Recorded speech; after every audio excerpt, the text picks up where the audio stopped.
내 몸이 내 마음 같지 않다. 주체할 수 없이 떨리는 내 몸. 도대체 왜 이럴까?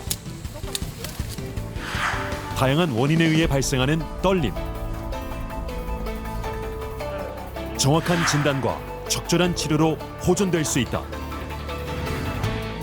자기의 사회생활, 직업에 영향을 미친다고 하면 적극적인 치료, 궁극적으로 수술까지도 고려해 볼 수가 있습니다.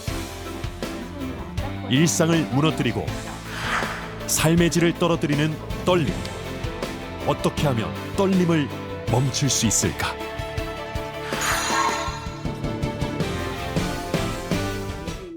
홍병철 씨는 고혈압과 호흡기 질환을 오래 앓았고 2년 전엔 심부전 수술을 받았다. 손떨림이 시작된 것은 1년 반 전부터. 병원을 갔어야 되는데 이건 내가 뭐 좀 떨다 말겠지. 한 6개월엔 한 그때부터 좀 심하게 자꾸 좀 이게 더해지는 거야 이게. 오랜 단골 외엔 더 이상 손님을 받지 못하고 있다. 그런데 가만히 있으면 손이 떨리지 않는다. 홍병철 씨에겐 무슨 문제가 있을까? 떨림 증상이 있으면 신경과 검사를 받아야 한다. 운동신경 등을 확인하는 신경학적 검사와 병력 청취는 필수다. 홍병철 씨의 손떨림엔 복합적인 원인이 있는 것으로 진단됐다. 복용 중인 약물이 원인 중 하나. 아버님이 이제 만성 폐쇄성 폐질환으로 흡입제를 사용하기 때문에 그런 흡입제 중에서는 손떨림을 유발할 수 있는 약물들이 꽤나 많이 이제 사용되고 있거든요. 그래서 약 때문에 증상이 유발됐을 가능성도 충분히 있을 것 같아요. 약물에 의한 떨림은 그 기전이 완벽하게 알려져 있지는 않지만 약물의 종류에 따라서 생리적 떨림을 더욱 증가시키거나 혹은 도파민의 활성을 감소시키거나 세로토닌 수용체를 비롯한 다른 뇌내 떨림에 관계된 다른 경로에 영향을 줌으로써 떨림을 유발할 것으로 생각하고 있습니다. 일부 위장약과 우울증약, 기관지 확장제 등이 떨림을 유발할 수 있으므로 이들 약물 복용 후 떨림이 나타난다면 의료진과 상담이 필요하다. 원인으로 지목된 또 다른 한 가지. 본태성 떨림이 조금 있을 수 있겠다 싶어요.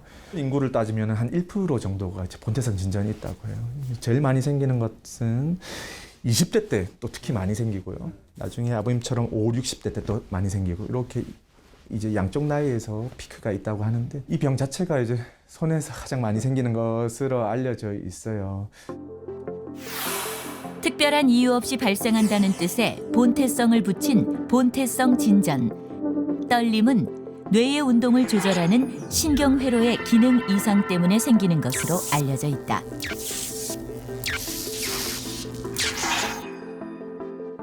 본태성 떨림은 가장 흔한 떨림으로 주로 손에서 많이 발생해 수전증이라고도 불리지만 목소리가 떨리거나 혀가 떨릴 수도 있고 다리, 몸통, 턱, 머리 등 신체 다양한 부위에서 떨림은 나타날 수 있다. 본태성 떨림 같은 경우는 활동 떨림을 이제 주로 발생한다고 합니다. 활동 떨림은 주로 자세를 유지할 때 나타내는 체의 떨림이나 움직일 때 발생하는 운동 떨림이 있고요.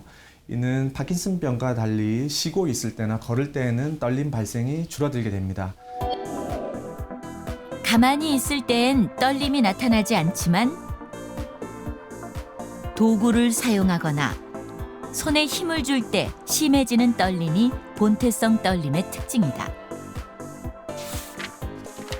국제 진단 기준에 따르면 본태성 떨림 진단을 위해서는 행동을 할 때 몸이 떨리는 활동 떨림이 3년 이상 지속되어야 하고 다른 질환으로 인한 떨림이 동반되어서는 안 된다.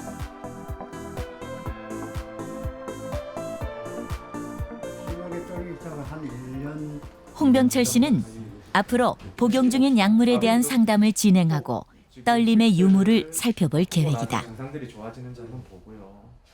안 떨리는 게 내 소원이죠. 이게 빨리 나가고 내가 일을 할 수, 그냥 평범하게 할 수 있는 거. 어? 그렇게만 온다면 뭐 내 마음 최고죠. 뭐 그게.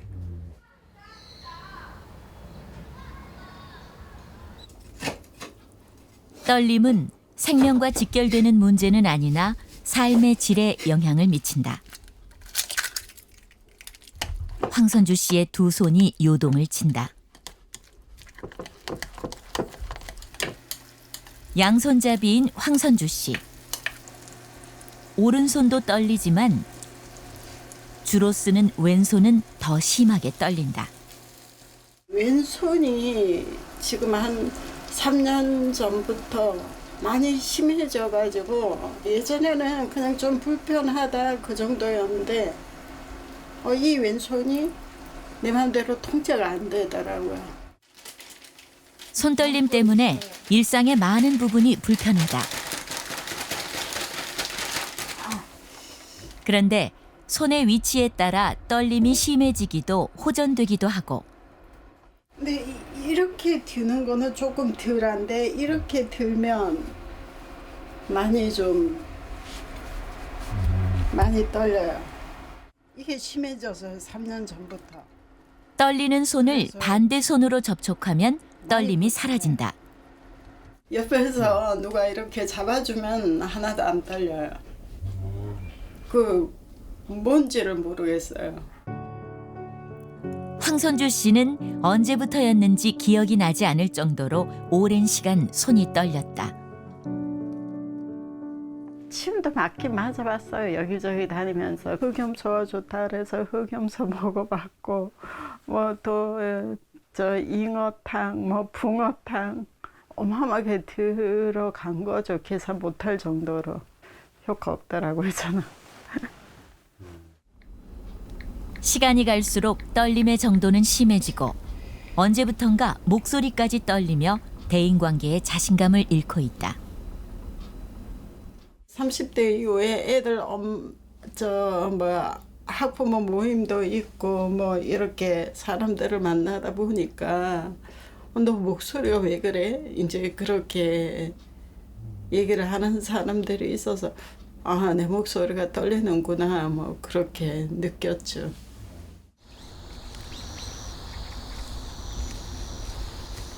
원치 않는 떨림으로 고생하는 사람은 또 있다. 정남석 씨 부부는 농사를 짓고 있다. 정남석 씨의 손놀림이 예사롭지 않다. 5살 때부터 아버지에게 배운 덕분이다. 한 50년 되나? 뭐 우리 아버지 농사 짓을 때부터 이 동네에서 태어나서 이 동네에서 살았으니까. 그런데 이야기를 하고 있는 내내 그의 두 손이 떨린다. 떨리는 손, 정남석 씨의 오랜 고민거리다. 일할 때도 이제 낫이나 이런 거 들고 할 때는 괜찮은데 그냥 나무에 올라가서 감이나 따고 할 때는 또 이게 손이 이게 내 손이 아닌 거죠.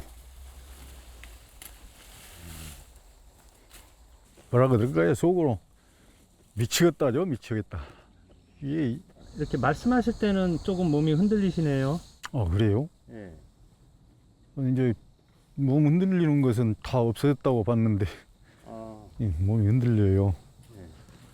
모르는 양반들이 저 집에서 시집 뭘로 나왔냐고 이렇게 얘기를 하니까 이런 것들이 상당히 저한테는 뭐라 그럴까요? 열등감이라고 그럴까요? 자존감이라고 그럴까요? 그런 것들이 저한테는 이렇게 다가오니까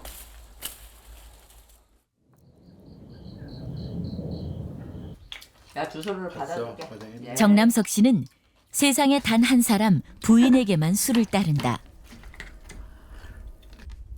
봐, 숨기고픈 떨림. 봐.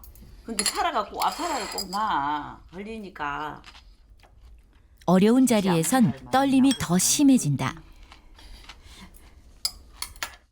큰딸 성견 낼 때는 이제 같이 이렇게 앉아서 같이 했는데 나중에 물어보더래요.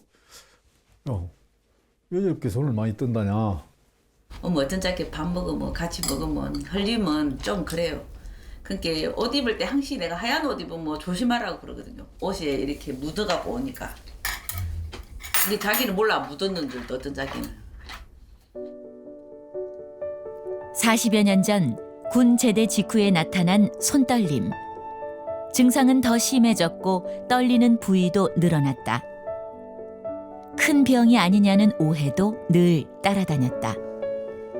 이게 처음에는 다 파킨슨 병으로 진단을 내려요. 병원에 가면 다른 병원에 이제 처음으로 가면 파킨슨 병으로 진단을 내리니까 이게 무슨 파킨슨 병이냐. 그럼 파킨슨 병이 벌써 내가 죽었게.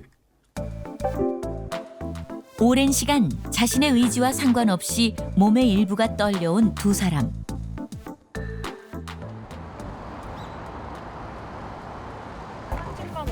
원인을 알아보기로 했다. 떨림을 유발할 만한 내과 질환이 없는지 알아보고 복용 중인 약물도 확인한다.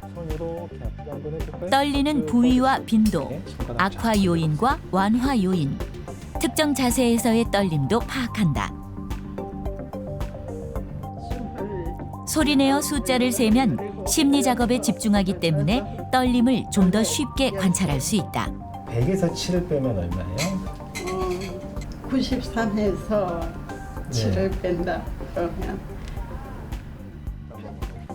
걸음걸이와 걸을 때 팔의 흔들림이나 손떨림의 양상을 살피고 나선 그리기를 통해 운동 떨림을 관찰한다.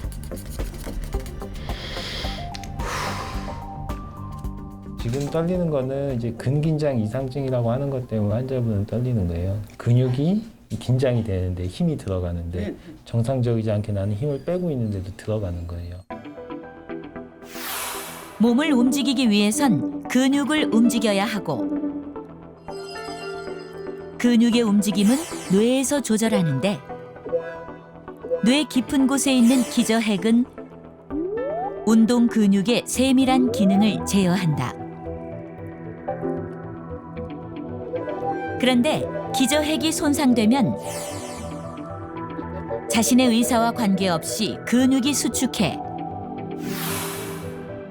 근육의 뒤틀림이 발생하고 근육 간의 균형이 깨지면서 떨림이 나타나게 된다.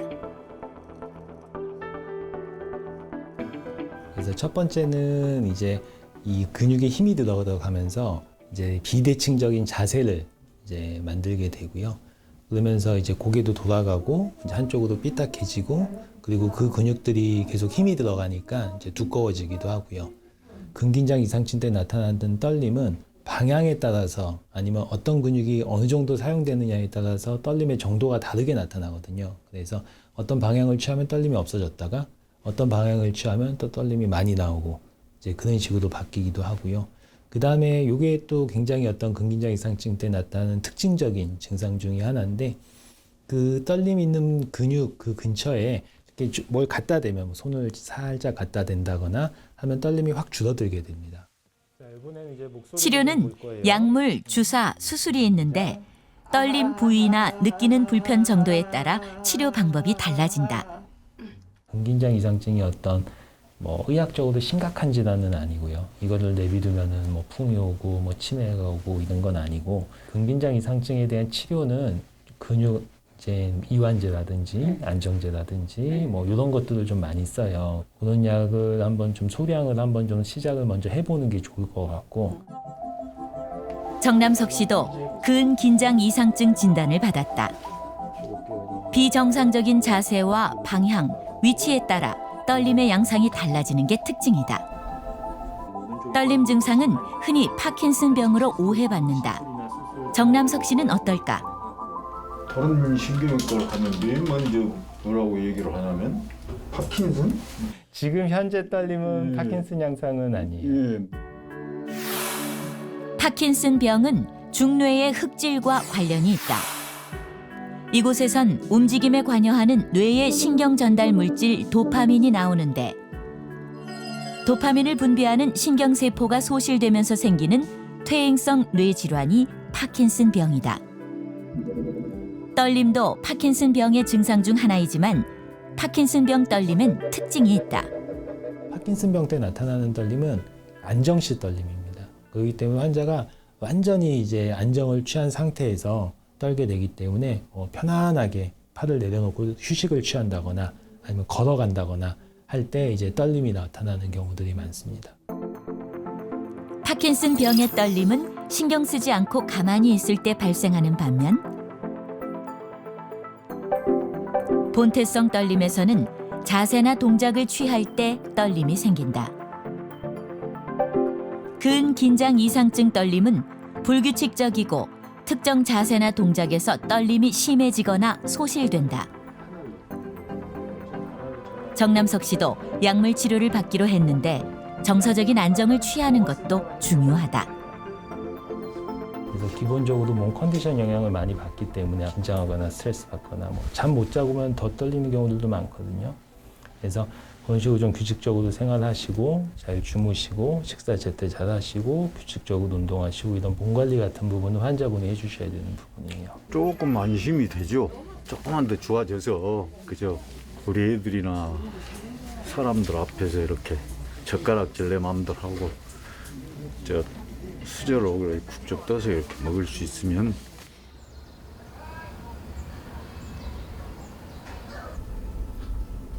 오랜 시간 손과 목소리가 떨렸던 황선주 씨를 다시 만났다. 근긴장 이상증 진단을 받고 약물 치료를 시작한 지 일주일. 약이 어쨌든 저한테 잘 맞나 봐요. 덜 그거 하니까 조금 자연스러워졌다 그래야 되나? 떨림은 남아있지만 이전에 비해 진폭과 강도가 눈에 띄게 줄었다. 언니가 집이 있으니까 그런 거 어쩔 수 없죠 뭐. 떨렸던 집에 목소리도 손님이 훨씬 있어서 안정적으로 바뀌었다. 나중에 변화가 전화해요. 생기니 기대감도 커졌다.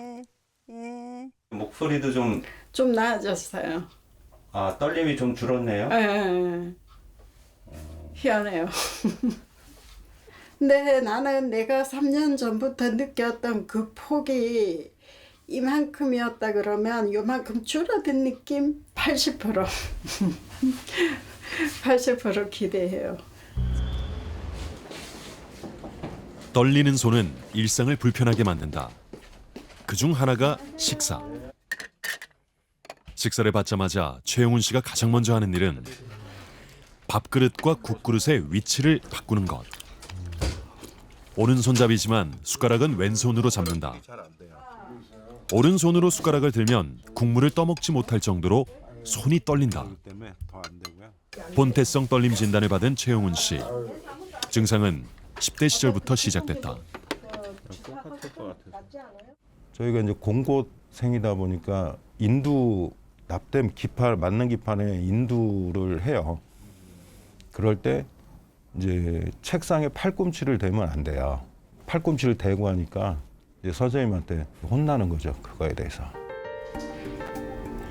손 떨림은 생명과 밀접한 문제는 아니지만 생업에 지장을 준다. 최용훈 씨의 직업은 에어컨 설치 기사다. 어차피 뭐 나가서 경제적 활동을 해야 되니까 이거는 남복에도 안 좋고 좀 위축은 되고. 본태성 떨림엔 약물 치료가 우선이지만 최용훈 씨는 충분한 효과를 보지 못했다. 그 다음 단계는 수술적 치료. 수술 방법은 신경과와 신경외과의 협진을 통해 결정된다. 또 수전증 환자 중에서 아주 심한 편은 아니잖아요 지금. 근데 그걸 하고 싶어하는 이유는 자기 직업 때문에. 수술 적합도와 수술 후 예후까지 고려한 결과 최용훈 씨에겐 뇌신부 자극술이 결정됐다. 뇌신부 자극술은 전극을 뇌 안에 삽입해 떨림과 관련된 신경회로를 억제한다. 전극의 다른 쪽 끝은 자극 발생기에 연결돼 무선 프로그래머로 발생기를 켜거나 끄고 자극 강도를 조절할 수 있다. 발생기를 끄면 자극이 멈춰 떨림이 발생하고 발생기를 켜 자극을 주면 떨림이 멈추게 된다. 뇌는 신경세포 하나하나가 1mm, 2mm 오차만 나도 전혀 다른 부작용, 마비가 온다든지 아니면 감각이 이상이 한다든지 언어 장애가 온다든지 하는 여러 가지 부작용이 생길 수가 있는데 그런 부작용을 거의 없이 할 수 있는 장점은 있습니다. 하지만 그런 전기장치를 몸에다가 영구적으로 심어야 되기 때문에 그 1차, 2차 수술로 전극을 삽입을 하고 또한 그 배터리와 프로그래밍하는 장치를 가슴에 삽입해야 되는 큰 수술이 병행되는 단점도 있습니다. 수술 당일 최영훈 씨는 감염 방지를 위해 삭발을 했다. 푹 주무셨어요? 아니 한 3시쯤 깨서 잠을 못 잤어요. 정확한 위치에 전극을 심기 위해 머리에 고정 틀을 씌운다. 영상 검사를 통해 뇌의 해부학적 구조물들을 확인하고 목표점을 정한 뒤 전극의 위치를 설정한다. MRI 우리 영상을 전송받아서 그 위치를 확인하고 그 좌표를 찾아서 그 위치에 전극을 넣는 겁니다. 본격적으로 수술이 시작됐다. 두개골에 작은 구멍을 내고 계획한 좌표대로 미세 전극을 삽입한 뒤 전기 자극을 준다. 올려보실까요? 다시 한 번은? 예, 그거 좋아요. 자극을 주었을 때 환자의 상태와 뇌 신호를 관찰한다. 수술은 부분 마취로 이루어진다. 해보세요. 근처에 가만히 있었어요. 많이 좋아지셨네요, 그렇죠? 따라올 수 있어요. 가장 중요한 건 전극을 삽입할 최적의 위치를 찾는 것. 이를 위해 의료진과 환자는 끊임없이 소통한다. 몇 번의 시도 끝에 최영훈 씨의 손떨림이 가장 적어지는 곳을 찾았다. 동일한 위치에 영구 자극 전극을 삽입한다. 이 부위가 떨림에 주로 된 중추 역할을 하는 데인데 이 근처에서 떨린 세포들이 많이 발견이 됐기 때문에 그래서 우리가 이 전극을 여기다 이렇게 집어넣습니다. 희상핵하고 희상하핵하고 두 군데를 같이 전극을 집어넣어서 우리가 자극을 하는 겁니다. 미세 전극으로 0.1mm 단위로 움직이는 거 상당히 정밀하게 하는 거죠. 예. 수술의 첫 번째 단계가 끝났다. 자극 발생기와 연장선을 이식하면 수술은 끝이 난다.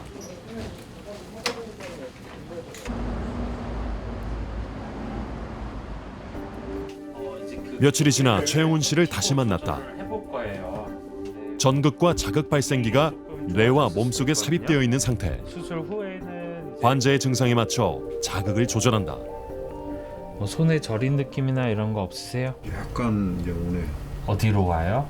손으로. 손으로 저린 느낌이 와요? 예. 예, 좁게 보시고 이쪽으로 보시고 조금 더 올려보겠습니다. 예, 그리고 올려보시고 일상으로 돌아가면 최영훈 씨가 직접 자극 발생기를 켜고 끌 수 있다. 손떨림 때문에 어려웠던 숟가락질이 한결 쉬워졌다. 수술실에서 테스트를 했잖아요. 손 안 떠는 거를 딱 보고서 아 이제 소주잔을 오른손으로 들겠구나. 주위의 시선 그거는 이제 해방으로 된 것 같아요. 해방이. 본태성 떨림은 나이가 들수록 유병률이 증가한다. 강정숙 씨에게 손떨림이 시작된 건 6년 전. 초기에는 피로 탓으로 여겼는데 증상은 점점 심해졌다. 손을 안 쓰면 떨림은 없는데 뭔가 하려고 하면 어김없이 손이 떨린다. 그렇게 해서 가져가세요. 근데 못 가져가요. 집에서 갑갑하게 세상 그냥 나가지도 못하고 뭐 누구를 못 만나요. 이것 때문에 대인관계는 아직 못 해봤더라고요. 약물 치료는 안 하셨고요? 해봤죠. 근데 안 되더라고요. 1, 2년 지나니까 안 되더라고요. 강정숙 씨도 수술을 받기로 했다. 머리에 틀을 고정하고 그 위에 초음파 헬멧을 부착한 뒤 MRI를 촬영한다.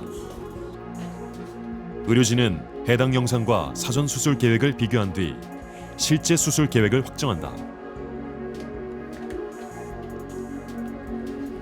강정숙 씨에게 적절한 표적의 좌표를 설정하는 것, 고집적 초음파술에서 가장 중요한 단계다. 수술 전에 촬영을 했던 MRI, 그다음에 CT, 그리고 실제 현장에서 찍은 MRI를 세 가지를 다시 융합을 해가지고 그 이미지의 위치를 정확하게 0.1mm 이하의 오차로 잘 맞는지를 지금 확인하는 작업을 지금 하고 있습니다. 고집적 초음파술은 떨림을 일으키는 부위에 초음파를 집중시켜 괴사를 유발시키는 치료법이다. 온도 올라갑니다. 초음파 헬멧이 MRI 장치와 연결되어 있어 환자의 뇌 영상을 실시간으로 볼 수 있다. 손 한번 들어봐요. 어떤지 보게. 강정숙 씨의 반응을 확인하면서 단계적으로 초음파 에너지를 올린다.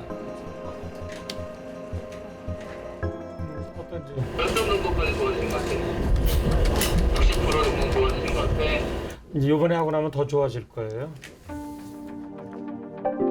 조금씩 온도를 올릴 때마다 강정숙 씨의 손떨림도 개선되고 있다. 자, 라스트 원. 효과와 안전성이 검증된 표적에 고강도 초음파로 병변을 응고시키면서 수술이 마무리됐다. 고집적 초음파술은 당일 퇴원이 가능할 정도로 환자의 부담이 적다. 변화는 바로 확인됐다. 떨림의 개선 정도가 한눈에 확인된다. 이렇게 해보세요. 이쪽이 훨씬 심했는데 달라졌죠? 요거는 제가 말씀대로 1년 있다 하시면 돼요. 기분이 좋아요. 아, 너무 감사하고. 다음번에 이제 또 왼쪽 또 해야지. 예, 이쪽이 이렇게 좋아졌으니. 아. 고생했어. 아이. 저희가 환자분들한테 쉽게 설명하면 눈 나쁜 사람한테 안경을 썼다고 눈이 좋아지는 것이 아니라 잘 보이는 것뿐이다. 그래서 안경 같은 수술이라고 이렇게 설명을 하고 있고요. 신경회로가 더 기능이 나빠지면 떨림 증상이 어느 일정 기간이 지나면 또 다시 생깁니다. 그러면 다시 거기를 2차적으로 초음파 수술을 하면 증상이 좋아집니다. 그렇게 해서 초음파 수술은 안전하게 시술을 할 수 있다는 걸 저희가 강조를 합니다.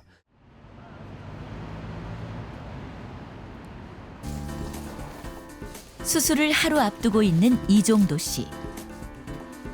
수술 전 실시되는 사전 검사들을 받고 있는데 그중에는 청력 검사도 포함되어 있다. 사전 검사 결과 이종도 씨의 오른쪽 귀에서 문제가 발견됐다.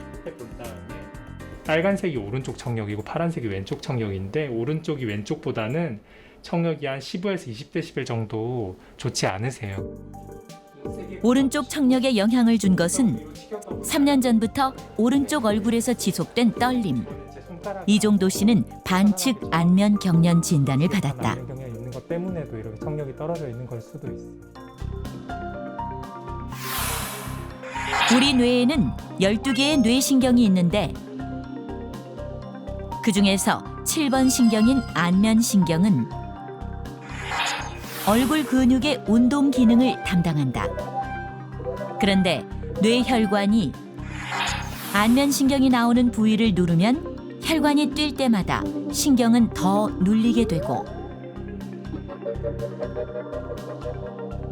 신경 가닥들 간의 합선 현상이 발생할 수 있다.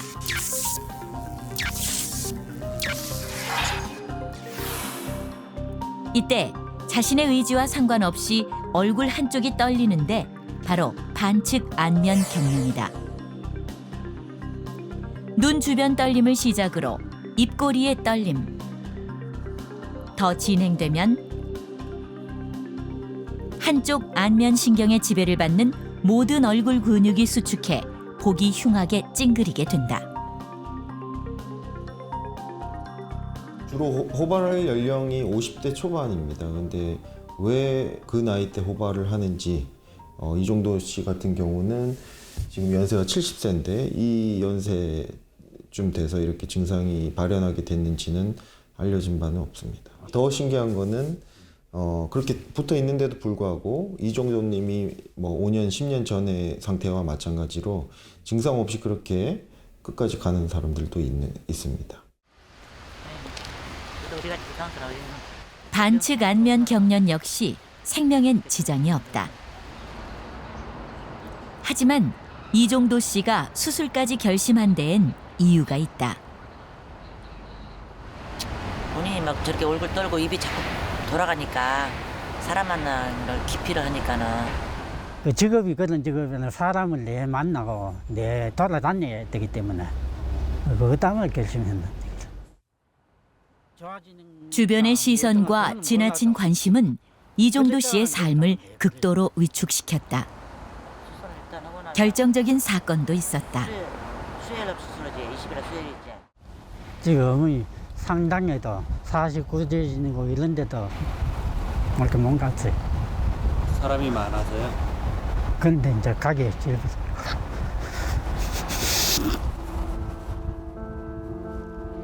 떨림은 눈에 보이는 것보다 더 큰 상처를 남긴다.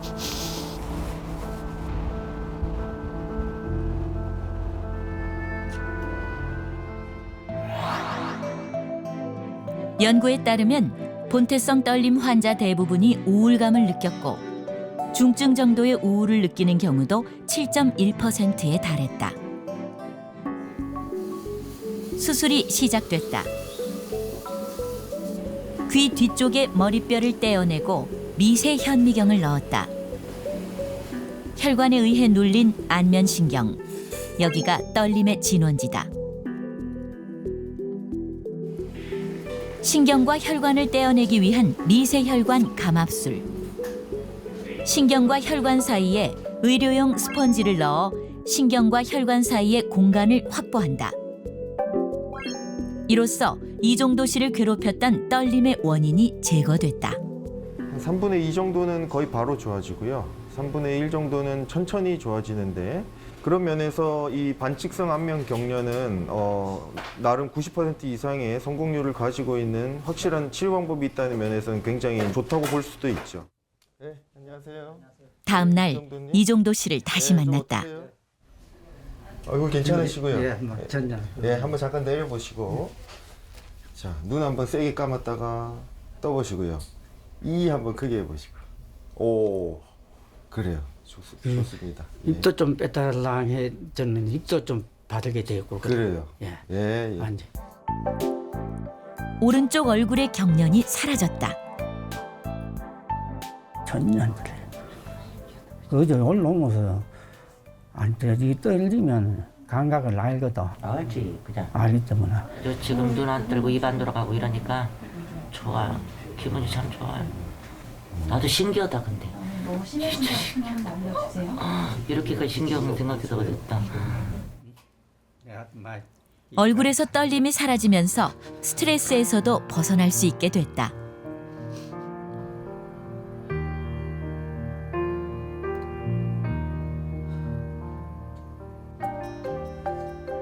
떨림에 대한 치료법은 지속적으로 발전하고 있다. 박성진 씨도 반측 안면 경련 진단을 받았다. 7년간 그를 괴롭혔던 떨림. 한번 그 상담을 받았습니다. 이 병원에서 신경외과 선생님한테 그랬는데 좀 걱정이 돼서 뇌수술이잖아요. 그래도 4개월 만에 내원. 마스크를 벗자 오른쪽 얼굴에 실룩거림이 보인다. 안면신경이 혈관에 눌려있는 상태. 수술은 뇌에 직접적으로 손을 대는 만큼 부담감이 컸다. 박성진 씨가 선택한 방법은 주사 치료다. 흔히 보톡스라고 알려진 보툴리눔 톡신 독소를 떨림이 발생하는 얼굴 근육에 국소 주사한다. 잘못된 신경 신호의 전달을 차단해 근육이 수축하지 못하게 하는 원리다. 신경하고 근육이 접합부에 작용을 해가지고 이 신경 전달 물질이 근육으로 딱 이렇게 전달이 돼야 그 다음에 작용이 일어나는 이제 수축해라라고 이제 신호를 보내주는 건데요. 그 부분을 이 분비가 안 되도록 막아주는 역할을 합니다. 일종의 딱 막아버린다고 생각을 하시면 돼요. 그걸 막아주니까 근육은 신경에서 아무리 신호가 와도 근육에 전달이 안 되니까 이제 찡긋찡긋하는 게 안 된다고 생각을 하시면 될 것 같고, 다만 이 막는 효과가 이제 계속해서 지속되는 건 아니고 한 뭐 짧게는 2개월, 길게는 한 4개월 정도 지속이 되기 때문에 환자분들이 보통은 반복적으로 주사 치료를 필요로 하고 있습니다. 주사의 효과는 약 4개월간 지속되므로 다시 증상을 느낄 때마다 주사를 맞아야 한다. 저한테는 지금 가장 효과가 좋아서 계속해서 하고 있습니다. 그러니까 4개월이 지나면 가끔 그런 반응이 나타나긴 하는데요. 거의 주사 맞을 때까지 괜찮은 것 같아요. 우회득 씨는 전기부품 제조 공장을 운영하고 있다. 부품 삽입, 납땜, 조립 등 공정 대부분이 섬세함과 고도의 집중력을 필요로 한다.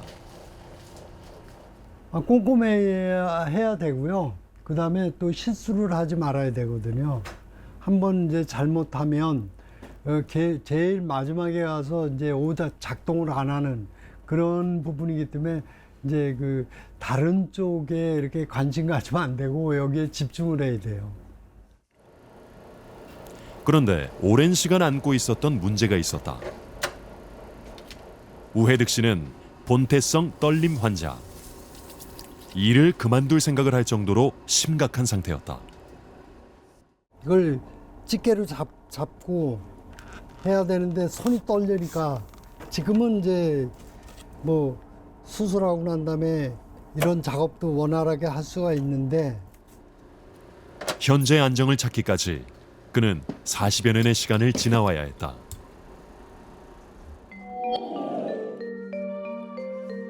(10대) 시절 시작된 손떨림은 50대가 되자 일상에 지장을 줄 정도로 증상이 심해졌다.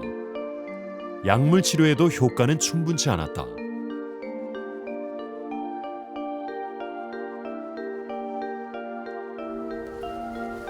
결국 지난 1월 뇌신부 자극술을 받았다.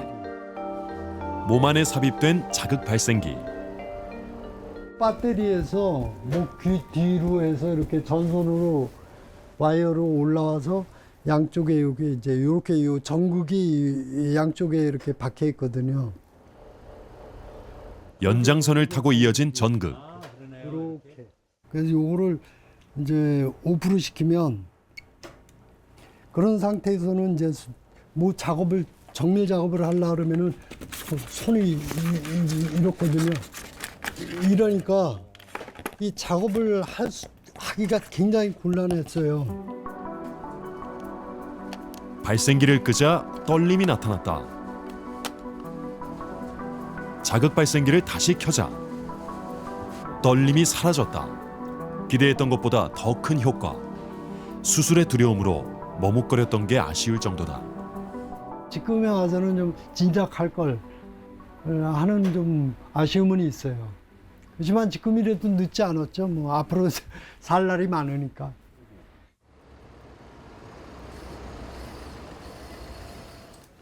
우회득 씨가 3개월 만에 병원을 찾았다. 수술 후 증상 호전 정도에 따라 뇌신부 자극 프로그램을 조금씩 변화시켜야 한다. 가장 좋은 프로그램을 찾기까지 6개월에서 1년 정도 걸린다. 꺼놓으시면 확실히 더 떨리고. 그때는 떨리죠. 근데 떨리는데 이제 집사람하고 같이 있으니까 그렇죠. 다른 사람들이 제 이제 행동을 못 보니까 그냥 집에서는 있을 때는 그냥 꺼놓고 편하게 지내고 있고요. 여기 구멍을 뚫어서 이 가느다란 전극을 의학 기술은 물리적으로 떨림을 줄여주었지만 치료 효과를 더 높일 수 있는 방법이 한 가지 더 있다. 저는 좋은 것 같아요. 근긴장 이상증이나 뭐 본태성 진전이나 이런 운동성 기능 질환들은 스트레스를 받는다든지 이 뭐 화가 난다든지 뭐 이렇게 갑자기 흥분 상태가 된다 그러면 더 떨리거나 더 돌아가거나 그런 현상들이 일어난단 말이에요.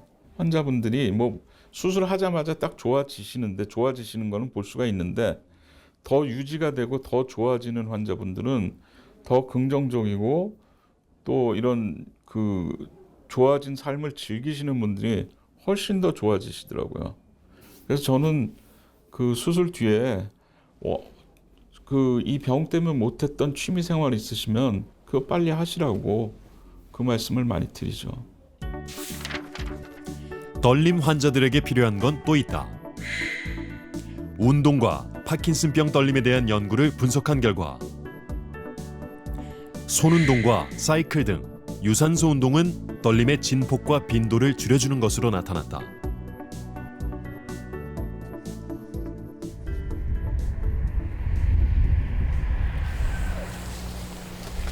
우혜득 씨는 주말마다 텃밭을 찾는다.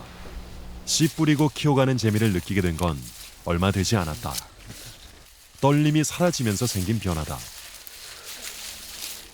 손 떨리는 거 문제가 해결이 됐잖아요.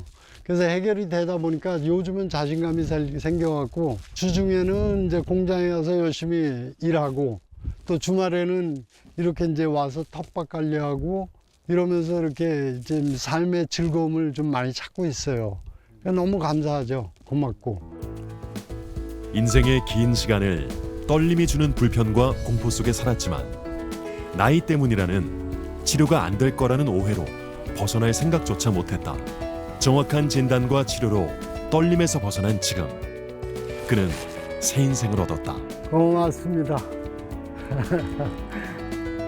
팔다리 수선증이 있는 분들은 팔다리 근력을 강화시키는 운동을 꾸준히 하면 그러면 장기적으로 볼 때 수선증 증상이 완화가 될 수가 있습니다. 좀 쉽게 설명을 드리자면 팔에 알통이 생기고 다리에 꿀벅지가 생기고 그렇게 되면 근력이 강화되면 그 자체가 근육을 지지를 시켜주고 신경의 떨림을 훨씬 완화시키는 데 도움을 많이 보고 저희 환자들은 외래에서 다 그것을 저희가 얘기를 해주고 있습니다. 뭐 누가 떨면은 굉장히 관심을 가지고 그거를 지적을 하고 얘기를 하고 병원 가봐라 뭐 지금 떠는데 느꼈냐 굉장히 관심이 많아요. 근데 사실 이 관심은 환자들한테는 굉장히 부담이 되거든요. 환자들이 사실은 실생활에 내가 불편한 것보다 남의 시선을 더 많이 신경을 쓰고 그걸로 우울해하고 스트레스 받고 하거든요. 그렇기 때문에 주변에서 떨리는 분을 보시면 그냥 떠나보다 하고 그냥 넘어가 주셔도 될 것 같고 너무 떨림에 대해서 많은 관심을 가져주시는 거는 저는 별로 권하지 않습니다.